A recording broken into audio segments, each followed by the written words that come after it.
coming today. My name is Elizabeth Spates. I am the program manager for Scale Up Milwaukee. For those of you who do not know what Scale Up Milwaukee is, it is an economic development initiative within the Greater Milwaukee Committee. And we have garnered so much international attention that the Danish Business Authority had to come and see for themselves what all this hullabaloo was about. So enter Søren Buttrup from Denmark, from the Danish Business Authority, and I'll let you explain the rest. Yep. Hello.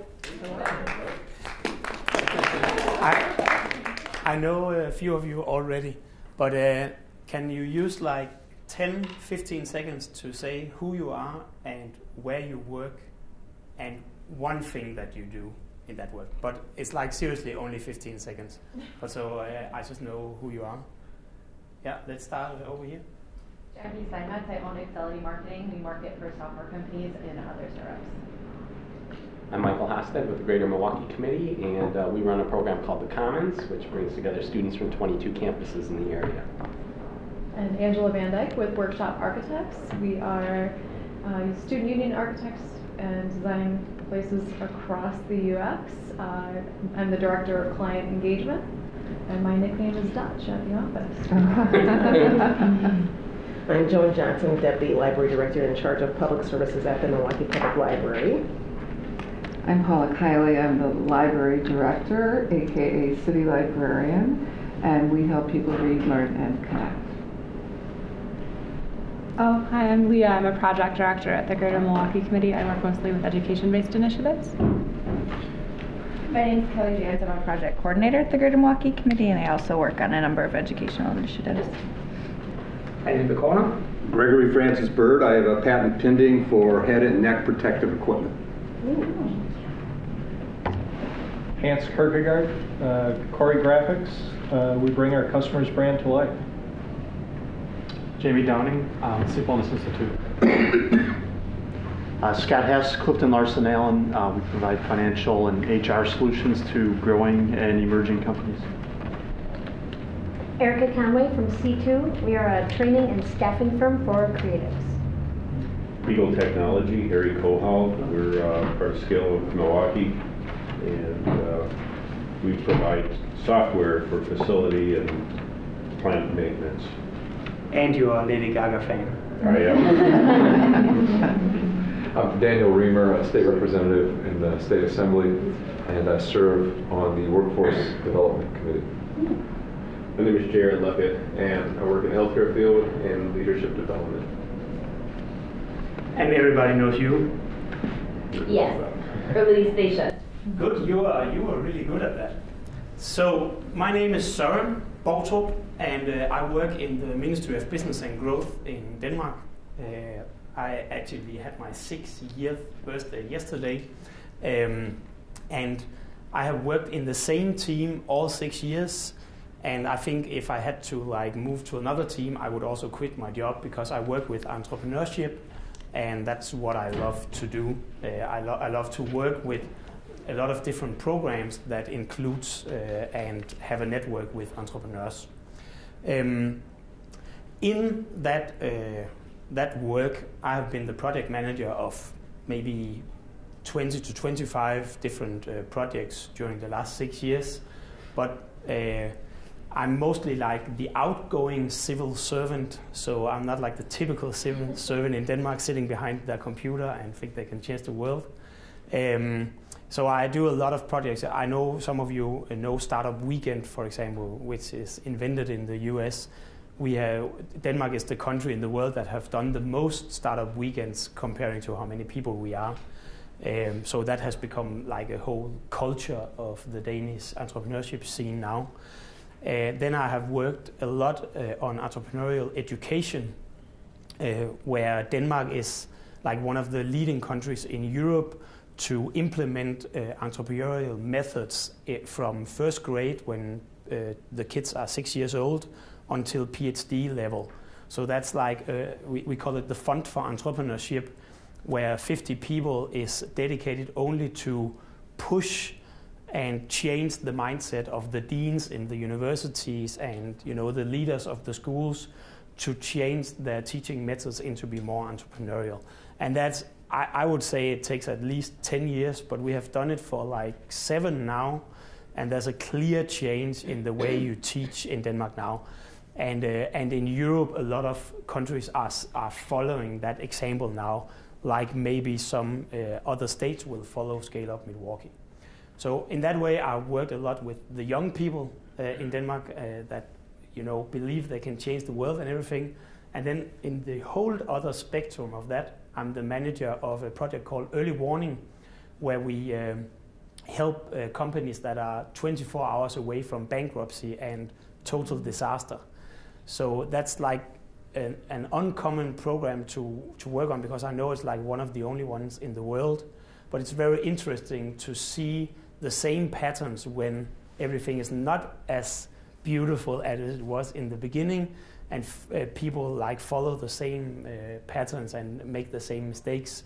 So we have a network of 100 volunteer business people that we match with the company owners, and then they work sometimes like 100 hours during a period of 6 to 12 months with insolvency lawyers and accountants and professional people to save the company or to close it down as fast as soft as possible. So if you can see like this company will never ever survive, then often, for example, if it's a guy like 55 years old, then he would be very stubborn. So he would be like, no, I'm not in a crisis.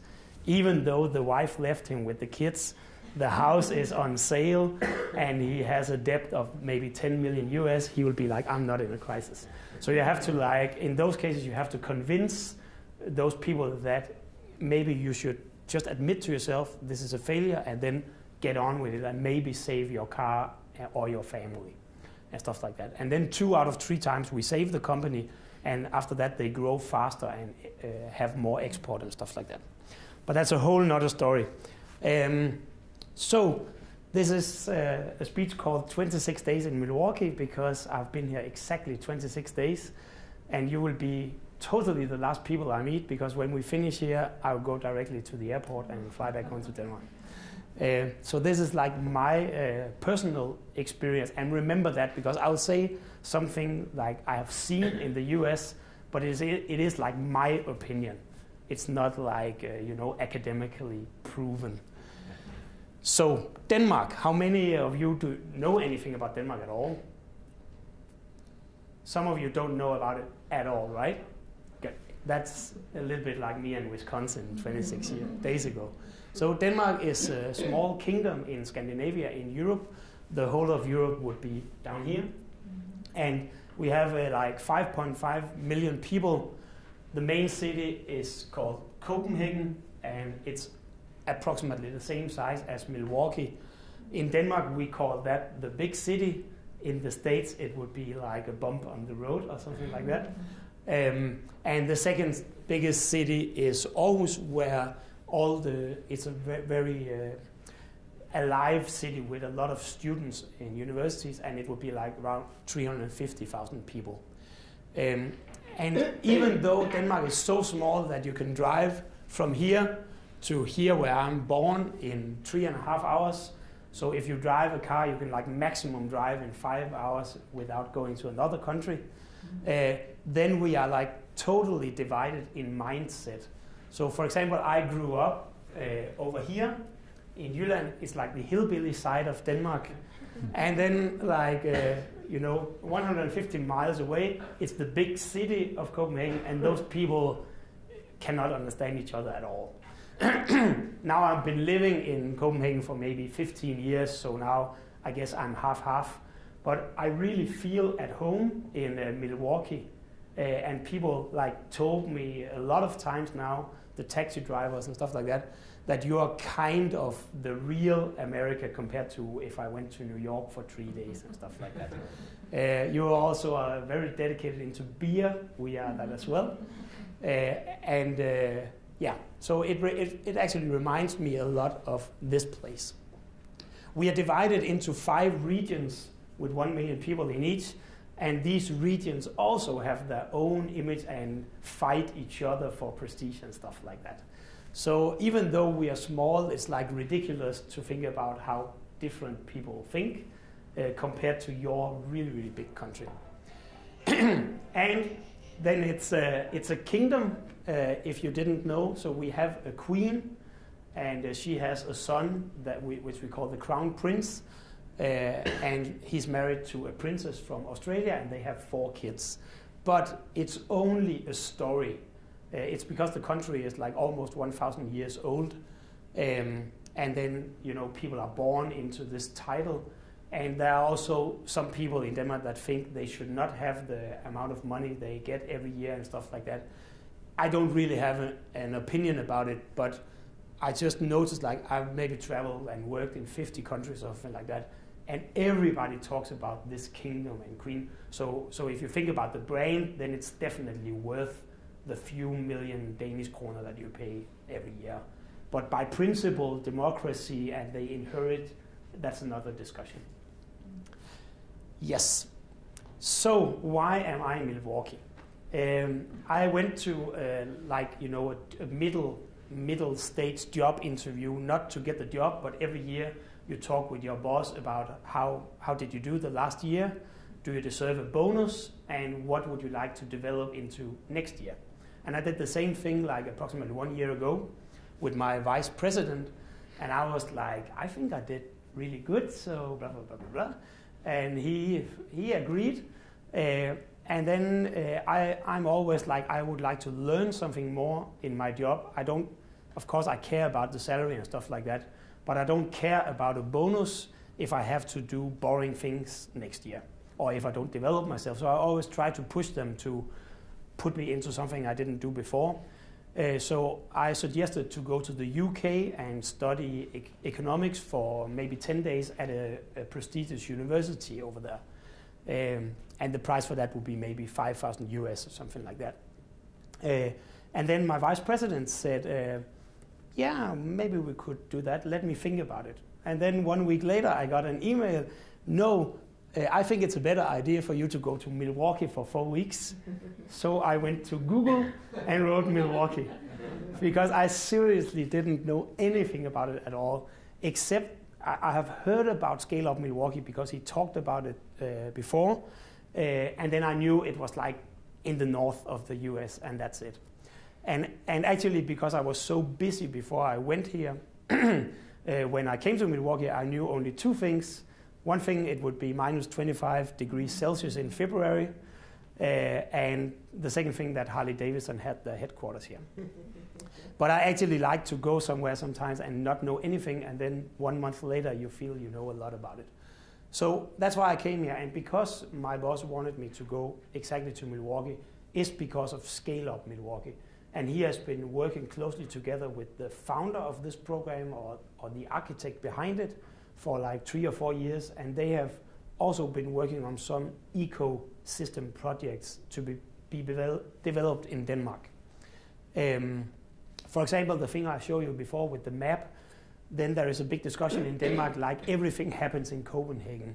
So people from where I'm born really hate that, because they think it's arrogant and snobbish that the politicians only can see like 10 miles ahead instead of the whole country. So the new government, every time they do a speech, they say this is for the whole of Denmark. So they do it until you puke, because they say it like 10 times every day for half a year. But that's clearly like a strategy for them to talk to everybody. And the picture I showed you before, all of this area here is called the rotten banana of Denmark now. And they really don't like that. It's also like not a nice expression, but so they want to get rid of that. So if I have learned something over here, then there's a big chance, like within the next year, the government will make some kind of initiative to build, maybe be an ecosystem in the north of Jylland, or in a town called Viborg, where they're really good at graphical design and stuff like that. So that could be the agenda. Good. So how did I prepare for this? I got a name of a guy called Brian. First I had a meeting with Dan, which is the architect behind the whole program. He lives and works in Boston. I had a Skype meeting with him half a year ago. Then I got an email from Brian, and I was told, like, can you figure it out with this guy? So my vice president has 200 people underneath him, so it's very nice of him to have this idea, and then it's just like, just go and do it, right? So I just got this email and started like looking at the homepage, and then Brian couldn't make it the day we had the meeting, so I had a meeting with Elmer instead. This is not from that part, but we had like 4 or 5 meetings on Skype. How many of you use Skype on a regular basis to have business meetings? Not personal. Only like 3 or 4 or something like that. The ones that don't do it, do you have a reason not to do it? Huh? Yeah, so you prefer to use the phone? Yeah, okay. I mean, like I hate speaking on the phone because I use my body language a lot, and I love to go to meetings in real life just to see how people react and stuff like that. So Skype is like genius for me because I forget very fast that it's on a computer. I had a meeting in a restaurant yesterday, and just they were in New York, and I found myself 10 minutes after just with my coffee, and they were almost in the same room. But I really thought about it when I came here because I never met these people at all, and then I just walked like into them, like hello, like I really felt I knew Elmer after 4 meetings. And then I had a funny coincidence at my very first day in this building.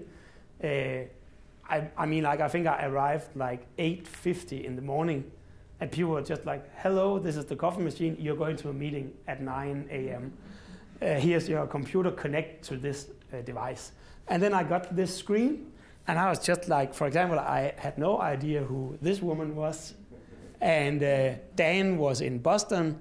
Elmer I knew, and Brian I've never seen before. I just got his email.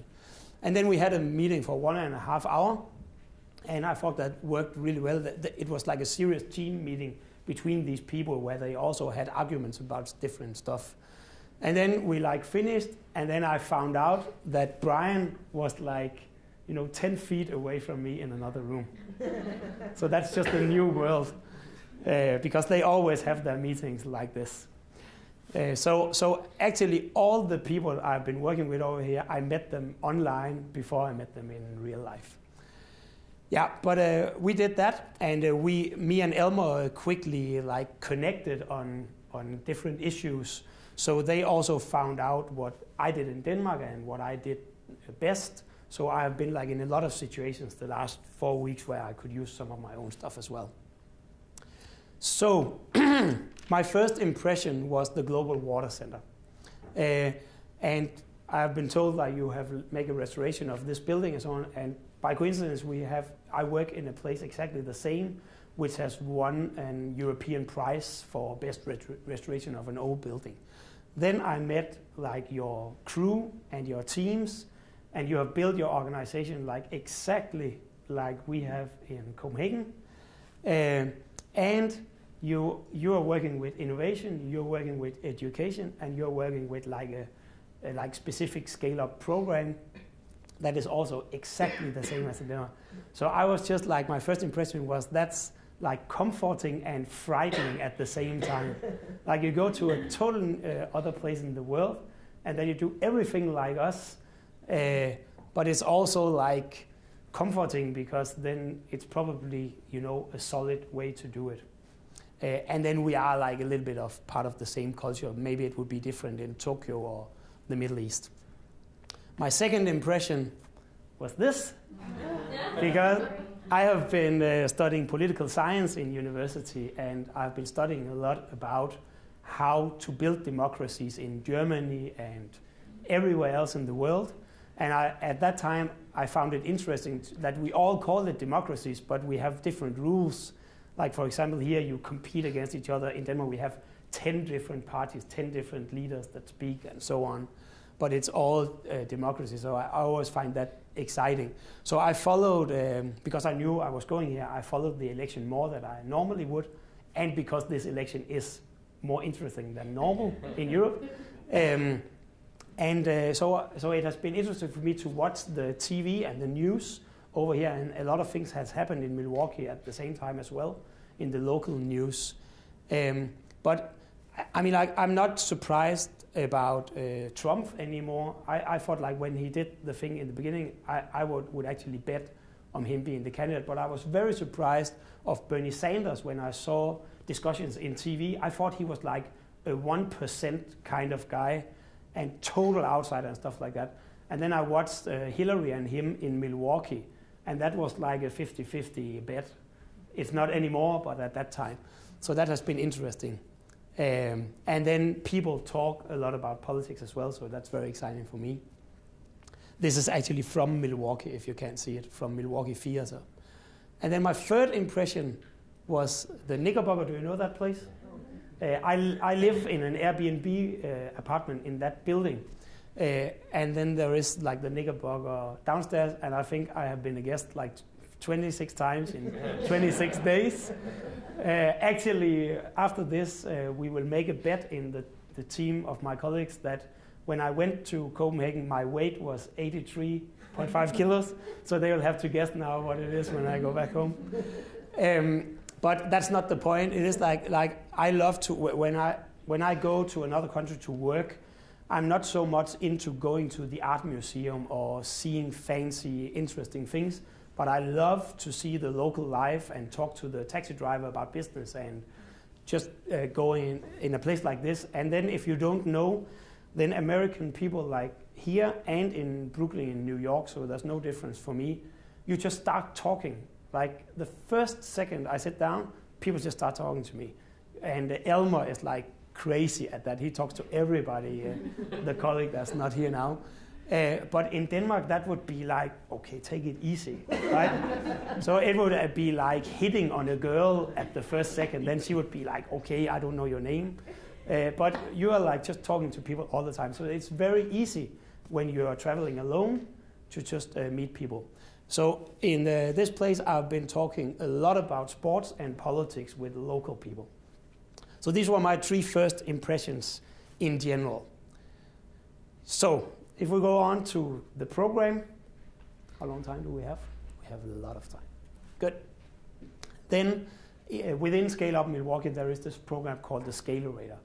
And now I will just explain what it is, but if I say something wrong, then you must correct me. Because I didn't know about the Scalerator before I came here, and I actually tried to sell the Scalerator program to a woman at a cafe after 8 days, a businesswoman, and then I just started talking and explaining I think she should go to this program, and Elizabeth was listening behind to correct it if I said something wrong. But the Scalerator program is a scale-up program for middle-sized companies that is running for the third year in a row now in Milwaukee. The first year they had 12 companies, and the second year 15, and this year 18 companies. 2 of them are here today. And the program runs over a period of 6 months, and it's very intensive when you think about that these people are business owners and have a business to run. Even in my own career, if I had to devote this kind of time besides my job, it would be a huge prioritization for me to do it, and I would make sure that it was worth it. I haven't asked anybody. We can try to ask 2 people here later, but no, let's do it now. How many hours do you think you have used, like man hours, over a period of 6 months? I mean, only going to school is at least 115. So doing your homework and stuff like that? It's probably 6 to 8 a month, 6 to 8 hours a month, because we have yes. different groups and go to the Scalerator. So small 40, 50, yeah. And Harry? That's about right. I mean, the real benefit has been applying the information that we're learning. Yes, yes. Oh yeah, I wasn't counting the Scalerator itself, because that's 12 hours in itself. Yeah, exactly. Hours. Yeah. So, one of the interviews I did, I asked a guy with a limousine service, and he said like approximately 180 hours. So, you know, you have normal jobs, that would be a lot in 6 months to devote to something. And then there are like 18 companies where they can bring 1 or 2 from the company to the sessions where they are taught things. within that period, there will be 7 sessions which runs for 1.5 days. So like from 8 o'clock in the morning to 8 o'clock in the evening, and then the day after until 12 or 2 or something like that. And these sessions will have specific agendas, for example, sales or teaming and team structures or finance. Sales is a huge prioritization with 3 out of 7, I think. And the teachers are professors and like specialist experts from Babson University in Boston. Then in between that, they have to do their homework, and Elizabeth is checking up on that. I actually know I don't know if you know that, but she has like an system in Excel where he writes down who did their homework and who didn't. Don't tell them my secrets. Oh, but there's only 1 month left now. And then they have these PPP groups where 3 companies are put together in like co-sessions where they have to handle everything themselves. But for example, discuss how would they go and do this negotiation, or who are they going to sell to next time and stuff like that. It makes us do our homework, because we have to have our homework done before the PPP. Yeah. And before we turn it in. Yeah, okay, that's actually a good idea, because then it would be more embarrassing to show up to the PPP. You cannot really hide as you can in a class. That's how the program runs. The companies has to have at least 1 million US in revenue in 1 year, and the amount of employees with the companies I've spoken to is between like 10 and 120, something like that. The company with 120 employees is like the big fish in the group, right? The average would be maybe 25 employees. Maybe. Yeah, cool. So, and the whole agenda of that program is to scale up companies. And to people that don't know about it, it sounds maybe like startup politics or business politics and stuff like that, but it is not at all the same. And that's what politicians all over the world do by mistake. And I could have done the same thing 5 years ago.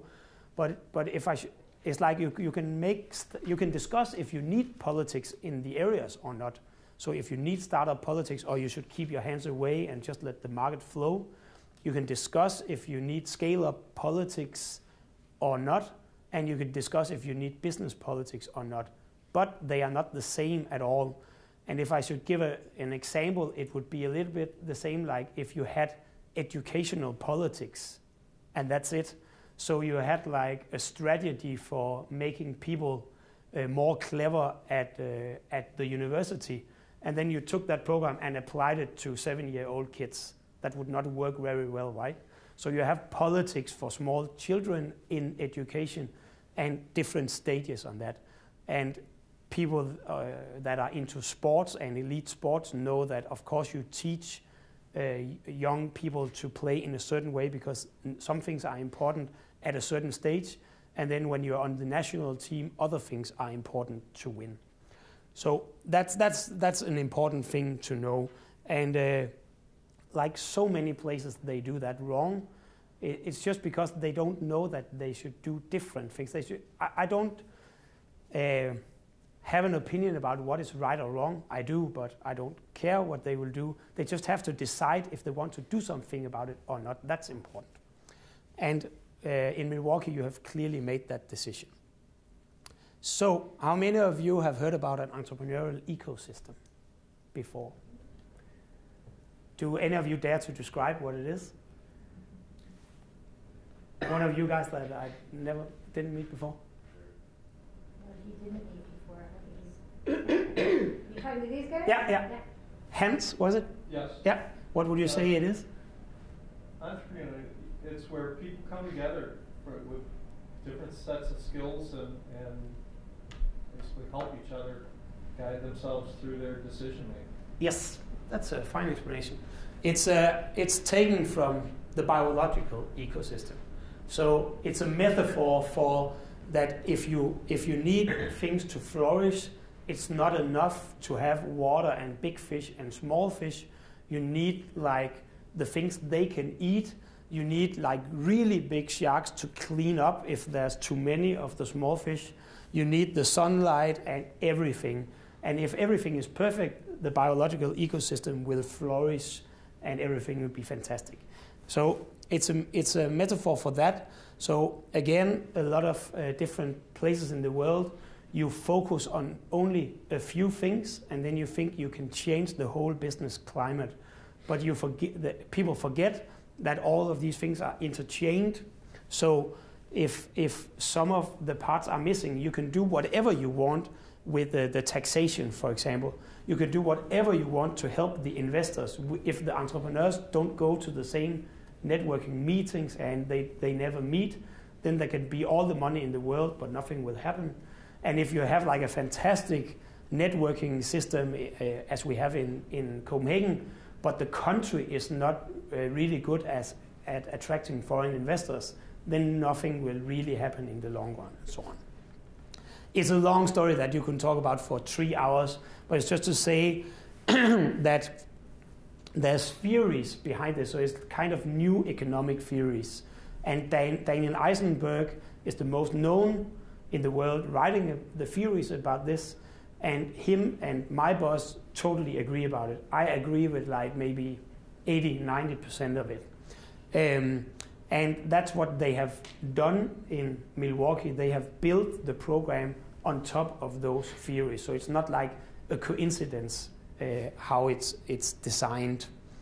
But I will not dip deeper into it. But it's rather easy to read and understand. So you can just try to Google entrepreneurial ecosystem. It's very exciting to read about like proof for how deal makers.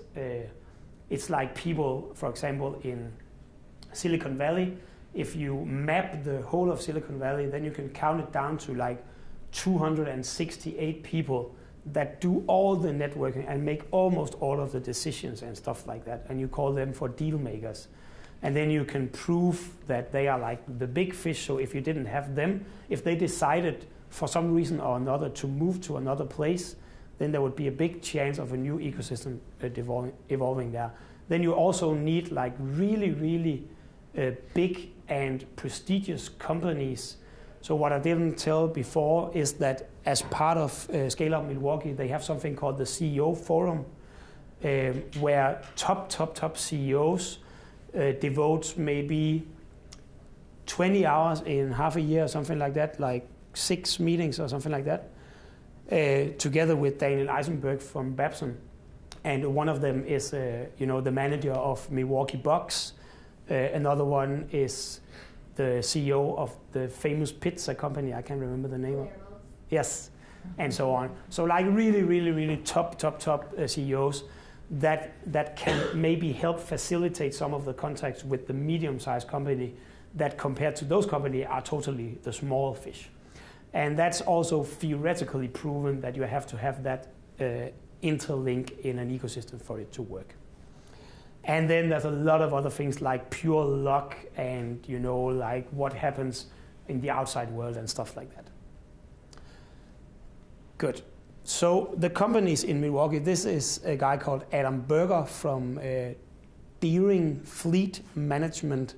It was the first company I visited at all.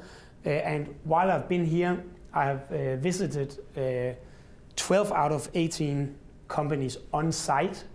So instead of like just talking to people, because then you prefer to go and visit the companies, I always prefer that in projects in Denmark. It takes like 3 or 4 hours instead of 1 hour, but especially in the program I run in Denmark, the early warning program, where people are so close to like personal and a financial disaster.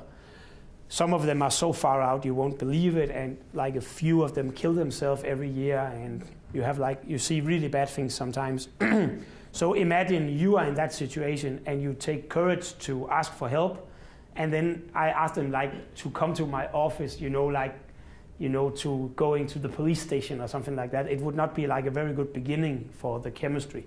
So we always go to them, even though we have to drive for 2 hours for a meeting in 30 minutes. Because then when you go to the companies in a crisis, you can also like smell how the situation is. That could be something with the way people talk to each other. you know, when you have seen like maybe 1,000 companies, you can just feel it. There could even be like maybe some empty wine bottles in the corner because they didn't clean up and stuff like that. So we always do that. So that has been very interesting for me to do here. And as you can see, people clearly feel at home. The body language of Adam, it's in his place. We are the guests. So it's mostly his agenda. On the 12 visits, I've just talked with the companies like Scale Up Milwaukee would do. So they go and ask a lot of questions about what do you think we could have done better? If there's anything you wanted to change next year, what would it be? And then they ask a question in the end, which I really like, and I think I will steal that to Denmark, is like, is there anything we can do to help you? Just name one thing and we'll try to do it. And often that's a very simple thing they ask for, but for the people working at the scale area, it's very easy to facilitate. I know for myself, if I should ask my boss for help, it would be get me one meeting with the European Commission within the next year, for example. It will be difficult for me, it will be easy for him to facilitate it. So that has been very interesting. So after all of these visits, not after all of them, but after maybe 2 weeks in Milwaukee, I went to one of the sessions with a woman called Elaine from Babson for 1.5 days. And this session was about teams and organization and like how to grow your organization. What do you need to change? You know, like the business owners often stay entrepreneurs and then they grow too big. And that's actually where the problem are, that the entrepreneurs have to admit that either they are still entrepreneurs and they should start something new or stay on that scale, or now they are really CEOs and they should start thinking like that. And the emotional barrier to do that is very difficult for everybody because it is their child and everything, and then they have to hand over all of the management to another guy and maybe he will ruin everything. So that session was about that. And then it was about teaming, as she called it. So instead of teams, she thought you should think about teaming and like be a facilitator of all your teams in your organization. And she also made a lot of role plays with very grown-up people. I do the same thing when I teach. I've taught in Copenhagen University and a lot of other schools in Denmark. And every time I do it, even though maybe I feel I own the class and they have gotten to know me after maybe 1 month, then it's a big thing to say, today we're going to play another role and you have to make theater in front of everybody. And it's harder and harder the older people get because they are like, you know, a little bit more like this in general. So I was also very positively surprised about that being like part of the method of the teaching. And I could watch people really learn a lot from it. Then I did these interviews with, again, 12 out of 18 of the scale areas, I think.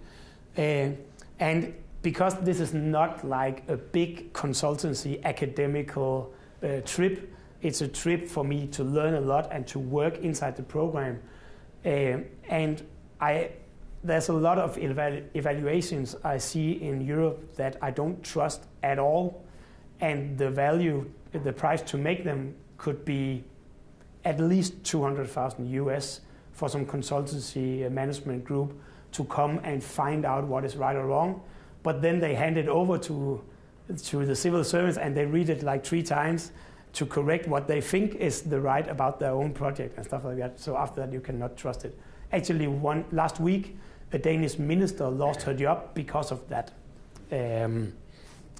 So I do simple and psychological, philosophical interviews instead. These interviews were only like 3 to 4 minutes, and I asked people like just to answer what they think in the first second and use maybe 60 seconds on it. First, I just asked like, how would you describe an entrepreneurial ecosystem in your own words? And I mean, like, I cannot even describe it like exactly. If I was to do it, and Brian was to do it, and Dan was to do it, and Elizabeth was to do it, I think we would do it in different ways because it's a very fluffy thing to describe. But the entrepreneurs, the business owners described it in different ways. Some described it like the entrepreneurial ecosystem for society, but many also described it just like kind of advanced networking between companies and stuff like that. And that was just to see, as I know that if you use words like that, you should take care because a lot of people don't really know what it means. Like once you said globalization and innovation all the time, and people just answer, but they don't really know what exactly it is. Even today, I guess you could ask 10 people, what is innovation? And they would like, yeah. 10 different answers. Exactly, yeah. Then the next thing, like what has been the best experience in the Scalerator program so far and why? The answer to that in general, now it was 12 interviews, was definitely the teachers and the professionalism of the whole thing. That like nothing was like a coincidence when they came. They felt they were taken care of in a good way. You can try to give your answer now because you're here. Like what would you say, Erica? What was the best experience and why? That's right, being here. Well, actually, the PPP has been really neat because I get really good perspective, and I've been able to share some of my perspectives, and they've been helpful. So I love that portion of things, especially being able to share these kind of assignments that they're really personal, and to get that outside perspective, knowing it's confidential, and that my colleagues have had kind of similar experiences. I've really valued that portion of things. That really, a lot of people mention that the what you call it when you spar with somebody. Do you say that? It's spar. You say that in English? When you spar with another person, yeah. The sparring has been like very beneficial for you, and you could have done that by yourself, but you would never have done it by yourself. It's because somebody says you have to do it, and stuff like that. Yeah. And Harry, what would you say? The safe environment, being able to share problems and get feedback with other business, that's very beneficial. Yeah. And, like meeting Rebecca Clayfish and being able to point out that Wisconsin hasn't been very good in helping their own companies. Yes, yes. Mm-hmm. Yeah, you have had some politicians attending as well. Yeah. And then I asked, if you had to choose between one of the following three that had the greatest impact on you, which one would it be? Scalerator has improved my business skills, Scalerator has improved my ability to prioritize between tasks, or Scalerator has changed my mindset toward more growth. So, you can raise your hands. How many of you do you think it was the first one? One? Two? How many think it was the second one? None? How many think it was the third one? That's surprising. That's right. It was like 3 out of 4, 8, 9 out of 12. They said definitely my mindset, definitely my mindset. Because I think it's not surprising with the companies. I'm really happy for that because now I can use it as a small proof when I get home to discussions in Denmark. But I'm surprised that you think that actually. Because normally when you make programs like this, it's always about skills. That you just have to be better, then your company will grow. You just have to learn this, then this will happen, and so on. I disagree totally in that. Because like if you look at yourself and you like take education your whole life and do career and stuff like that, and then if I get a new boss and he's like non-innovative and not developing and stuff like that, then I will be much worse at my work than I were before because my mindset is changed. And you need to have like a very open mindset to do very great things. But it's just very difficult to prove in an academic way that you have changed people's mindset. It's easy to like shoot that argument totally down. It's easier to say skills because you can prove with an exam that you got better and stuff like that. Yeah. And I think talking about that 120 hours, I think for me, the mindset towards growth is I take 20 hours a month to think about the assignments, interact with the concepts, be in the Scalerator. That's 20 hours that hasn't happened for 11 years. Yes. So it's fabulous. That's perfect. And then the last thing, if you had to double your revenue the next 24 months and you could wish for one thing to help you in doing that, and you could wish for anything at all, what would it be and why? And this could be like a copy of myself, or like $1 billion, or whatever you wanted to grow. And here people answered only two things, like to improve their sales, which is like very typical. But then a little bit surprising for me, like if they had I think you said the same, Harry, if they had an infinite pool of talent, then in their opinion it would be rather easy to grow next year. But they have to like look for people that can help them in doing that. I tried to get Lady Gaga to work for me. Yeah. And in Denmark we have exactly the same two problems. Good. So my opinion about everything, my personal opinion, this is from yesterday where I went to Milwaukee Radio and she asked me about a lot of this stuff, and I think it will be sent next week. But she said like, so what have you learned, and what did you see in Milwaukee? And what will I tell my boss when I get back home? I have seen like for the first time, maybe in some of the programs I work with in Denmark as well, but the people working in Scale Up Milwaukee and Scalerator are totally devoted to not just say it, but do it within the design of the ecosystem. So it's so easy to say, oh, we need to build an entrepreneurial ecosystem if you're a politician. So we need everybody to talk together. And then they walk away and they don't even stay for 1 hour to speak to people after their own speech. So how can they be part of an ecosystem if they don't, like talk to people? A lot of my colleagues has that attitude as well. Here, you are definitely part of the ecosystem yourself.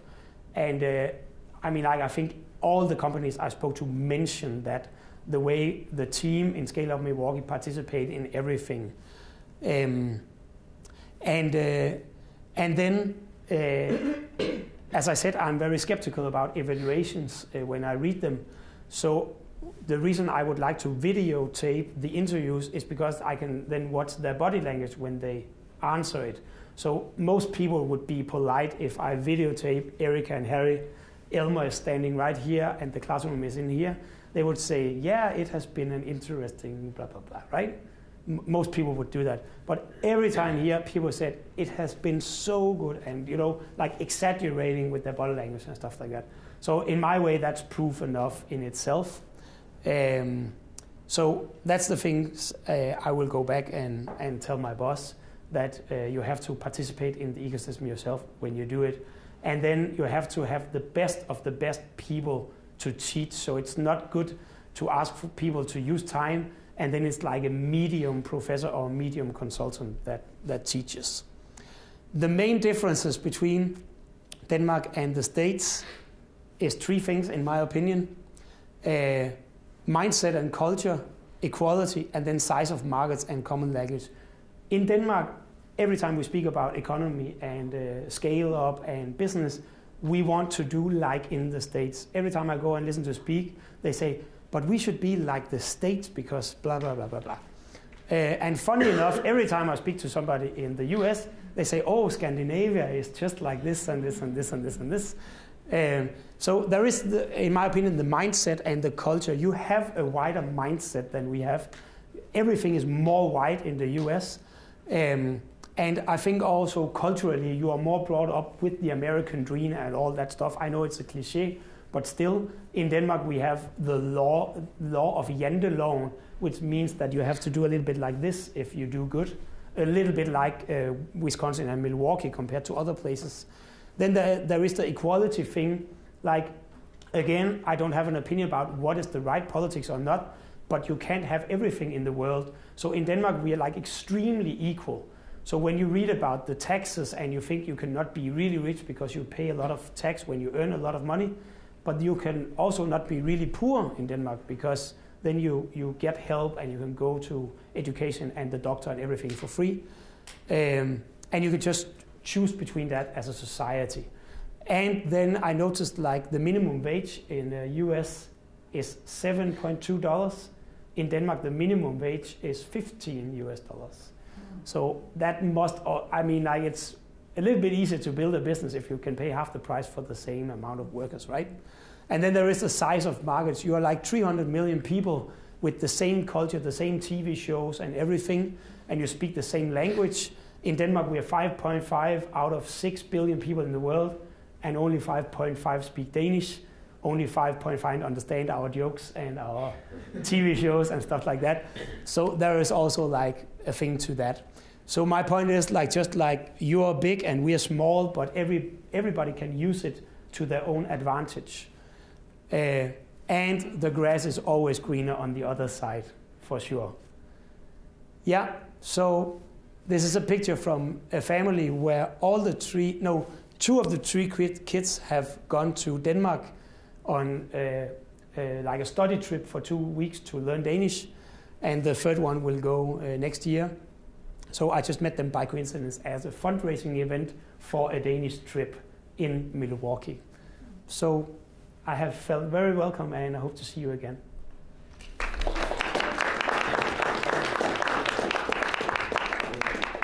And we have 1 minute left. I have 10 minutes left. 5 minutes for questions. 0 minutes. Okay, I have 0 minutes for questions, so one question.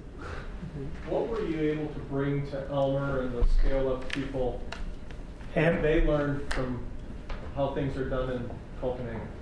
I didn't really learn them about things in Copenhagen because on purpose I didn't talk about my own projects because I was more here to learn from them. But I know from Elmer, he mentioned it almost every day, that what he has learned most from is to have like a third eye on everything. I got to know him rather fast, so I spoke my opinion like also with you, like totally honest from day 2 or something like that. So every time they went to a meeting, I was just like observing, and then in the car back home, I said like, did you notice how he answered that? Did you notice when he said, yes, I would like to grow, then in his eyes you could see he didn't really want to. Did you notice actually when we went after the lunch with you, then we talked about, I found your company like really like with a huge potential to grow in the world. And then I said like, did you notice they don't agree about how fast to grow, you and your partner, right? Because you said a small thing over lunch. I think I asked like, so do you want to grow to the double size of revenue or something like that? And then you said like, yes. And he was, but we don't agree about that. And then you looked at him like man and wife would do in a question they have discussed for 25 years, but let's not fight about it now, right?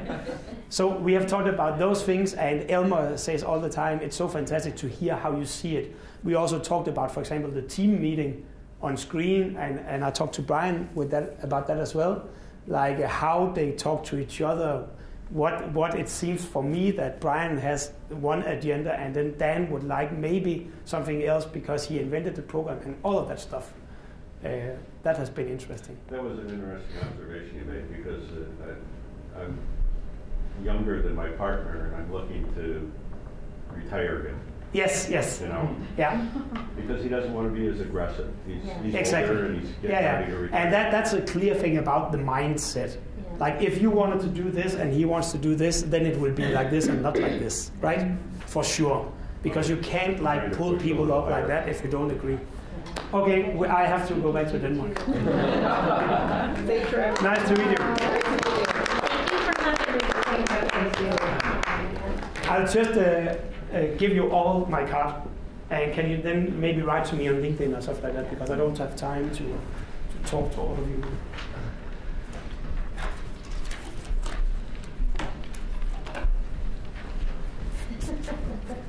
You are. Thank you. Yes. Okay. Yes, but very nice to meet you. Yeah.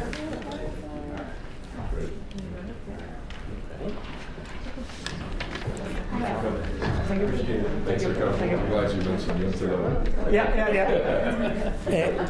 If you write to me, will you just write like you were here and what you do? Yeah. So this is your card. Okay, sorry. Yeah, thank you. But I hope to come back one day. Yeah. Cool. Yes. Thank you. Do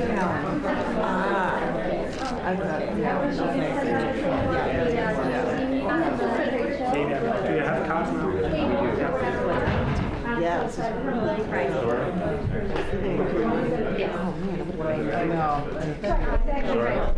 and it's very funny because Yes, I will. Yeah, but I will call all of you like maybe in 1 month or something like that. To hear what It's going to be in Germany at the Hanover Fair, and maybe you can come up with those back. I don't know. Yeah. Just write me. What's the, is it weird? no, we just order dressing. That's what I was wondering if you had anything. I'm like, oh, free constitution. Stylistic differences? Like, is there any way That's fine. is it starting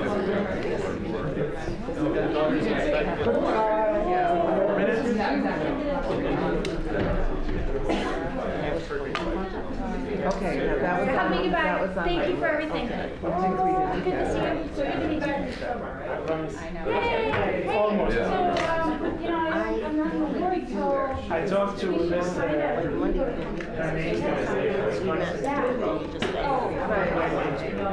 think we she's from the government. Oh, is it just a Kelly? What was the name of the woman that I tried to call sometimes and didn't work? Yes.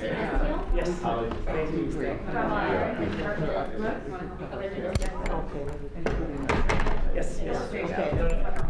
I'll make her pay for my next trip to because she was really interested in the early morning program in Mexico. Nice to see you. Nice to meet you. She works for the government. Yeah. I it's crazy that it's been a month. It feels like we got here. How was the concert? Interesting. I can touch base with folks. Did you get the email today? I joined about. Okay, I don't think Sarah's BCC people, so I think everyone's on there. I'll check if you're on there. Yeah, I'll forward it also because there's a meeting next. I think it's next week. I'll double check it before it your way.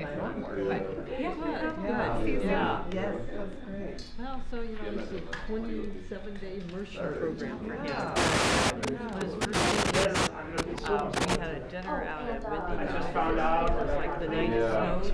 And it was, Oh, is that the one where the Biz Journal did that? Because it was a follow-up on that question. Right. I thought I was going to thank Steve. It was fun, so Soren got to go to that, so he got to meet her. So it was a really interesting dinner for me. Oh, absolutely. We spent a lot of time together. Probably more than my family. I know, when I saw this, see that I would love to have lived out myself. Well, Wendy was gracious enough to yeah, so it was a lot of fun. Yeah. So she wants to do it again in the summer. That's why I telling Soren he's got to come back in the summer. He should come back in the summer. He should. I think there are countries in the summer like ours, summer is here, so it's hard to move them. Take care. Well, good. Thanks for coming. Good to see you. Yeah, I was actually kind of finding things to... Elizabeth, can I go up and pick my bag and come down? Yes. I'll be right up. Yes. Yeah. I mean, just... You guys have a lot. Okay, bye-bye. Bye. Too many things. I'm coming to Copenhagen this summer, so I'll be back. That's good. You're sure you're with us. Yeah, I'm coming. Just Yeah, in June. overlapping. Perfect. See you. They travel like every 3 years.